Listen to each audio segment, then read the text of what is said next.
Morning everyone, কেমন আছো সবাই? আশা করি সবাই খুব ভালো আছো, আমিও ভালো আছি। Welcome to Suri's blog. তো এখন সকাল সকাল মা ছেলে একদম ফুল রেডি হয়ে নিয়েছি। তো আমরা যাচ্ছি হচ্ছে ঘুরতে। আমরা কোথায় যাচ্ছি মাম্মা বলে দাও?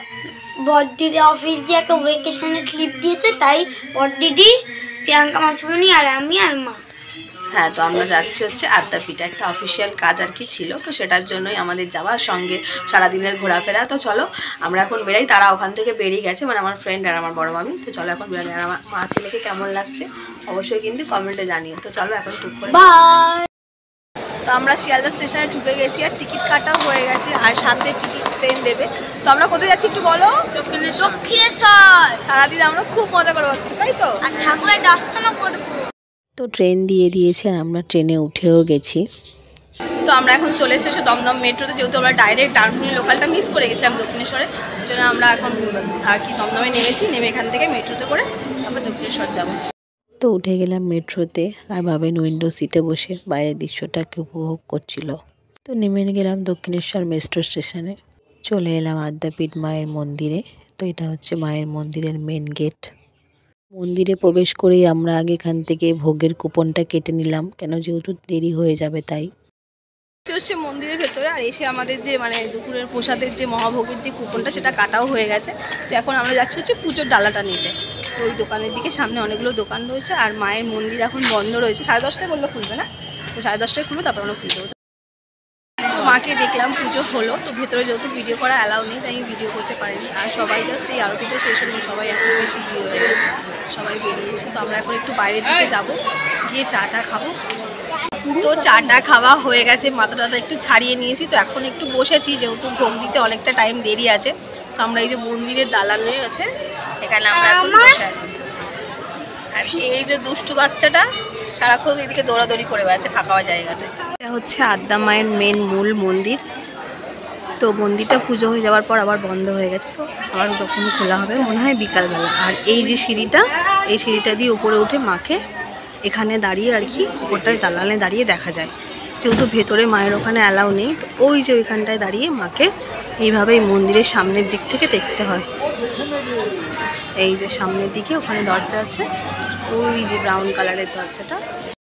এখানে আমার পিছনে এখানে 3টে শিবটা করে লিঙ্গ রয়েছে, আর ওই দিকে পিছনে মা আদ্যাপীঠের মন্দির রয়েছে, আর তার পিছনে ওইদিকে আরও 3খানা শিবঠাকুর রয়েছে। মানে টোটাল হয়তো এখানে 6টা শিবঠাকুর রয়েছে। তো আমার এদিকে 6টা শিবঠাকুর, 3টে শিবঠাকুর মোটামুটি দেখা হয়ে গেছে। তো চলো এখন ওইদিকে যাবো, দেখি আর 3টে শিবঠাকুর আছে কিনা।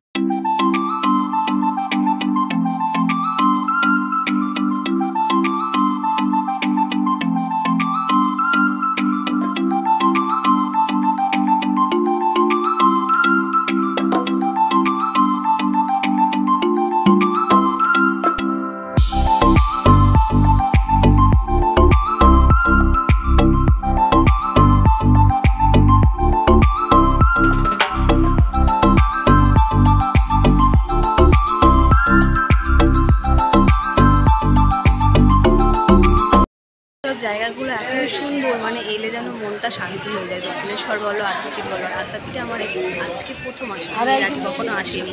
তো সেটাও আমার বড় মাইমার উদ্যোগে, তার জন্য তাকে অনেকটা ধন্যবাদ। যাচ্ছি হচ্ছে যেখানে ভোগ খাওয়ানো হবে সেই আর কি ঘরের দিকে। এটা হচ্ছে ভোগের টিকিট, আমাদের সবার ফুল আর বাবেনেরটা হচ্ছে হাফ। তো চলে এলাম ভোগ খেতে, যে হলটায় আর কি ভোগ খাওয়ানো হবে।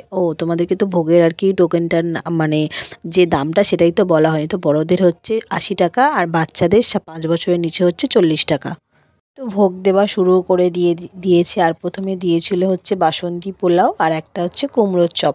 আর এখানে না মানে এতই জায়গা, মানে একসাথে প্রায় 1-150 বেশি লোকও খেতে পারবে। আর এখানকার ভোগগুলো মানে এত অসাধারণ, মানে আমার যেন এখনও মুখে লেগে আছে। তো দিল হচ্ছে ভাত, খিচুড়ি, 2 রকমের তরকারি, আর পায়েস আর চাটনি। তো এই ছিল এখানকার মহাপ্রসাদ। আমার পিছনে ওই যে ওই জায়গাটা, ওখানে হচ্ছে ভোগের ঘর। তো আমরা মানে ভোগ খাওয়ানোর ঘর। তো আমরা একটু জাস্ট খেতে পেলাম, আর খাবার দাবার নিয়ে কিছু বলার নেই। ভোগের প্রসাদ তো অলওয়েজ ভালো, আর প্রসাদটা খেয়ে যেন মনটা শান্তি হয়ে গেল। এখানে ভোগ টোগ খাওয়া দাওয়া করার পর মিনিমাম 1-1.5 ঘন্টা এখানে বসে একটু রেস্ট নিচ্ছিলাম। তো এখন ঘুরতে পারছি মোটামুটি 2:30টা। তো আমরা এখন যাবো হচ্ছে দক্ষিণেশ্বর মন্দির। এখানে তো চলে এলাম দক্ষিণেশ্বর মন্দির, আর এসে দেখছি মন্দির বন্ধ, যেহেতু তখনও 3টে বাজেনি। তো 3টে বাজলে গেটটা খোলা হবে। তো আমরা মন্দিরের ভেতরে ঢুকে গেছি, একটা এই লাইন দিয়ে ঢুকেছি পিছন থেকে, কখনো এসে এদিক দিয়ে ঢুকিনি বছর, এবার এসে আমাদেরকে এদিক দিয়ে ঢুকতে হচ্ছে। আর প্রচণ্ড পরিমাণ ভিড়, মানে এখন যদি এতটা ভিড় হয় তাহলে সকালে কতটা ভিড় হয়েছিল। চলে গেছে আর আমি ক্যামেরা করতে পিছনে পড়ে গেছি। তো চলো জানি না কতটা লাইন হবে ভেতরে গিয়ে, যাই হোক ভেতরে তো আর ক্যামেরা করা অ্যালাউ নেই, সেটা তোমাদেরকে দেখাতে। তো মন্দিরের ভেতর থেকে আর কি পুজো দিয়ে মাকে দর্শন করে বেরিয়ে গেলাম। তো বাইরে থেকে তোমাদেরকে একটু মন্দিরটা ভালো করে আরেকবার দেখিয়ে নিলাম, যেহেতু ভেতরে তো ক্যামেরা করা অ্যালাউ নেই। তো তারপর 3-4 ঘন্টা অনেকক্ষণ বসে অনেক গল্প টল্প করে অনেক প্রচুর ছবি টবি তুলে তারপর এখন আমরা প্রচণ্ড টায়ার্ড, তো এখন বাড়ি যাওয়ার পাল্লা। তো যদি আমার সেই ছবিগুলো তোমাদের দেখতে ইচ্ছা করে তো তোমরা ফেসবুকে গিয়ে অতি অবশ্যই সোনিয়া হালদার নামে সার্চ করো, তো এটা আমার প্রোফাইল নেম আছে। তো আজকের আমি এই ছোট্ট ব্লগটা এখানেই শেষ করছি। যদি ভালো লেগে থাকে তো লাইক কমেন্ট শেয়ার সাবস্ক্রাইব করবে। সবাই সুস্থ থাকবে, ভালো থাকবে, আর মাঝে মধ্যে বন্ধুবান্ধব বা আত্মীয় স্বজনের সাথে এরকমভাবে ঘুরে আসবে, দেখবে ভালো।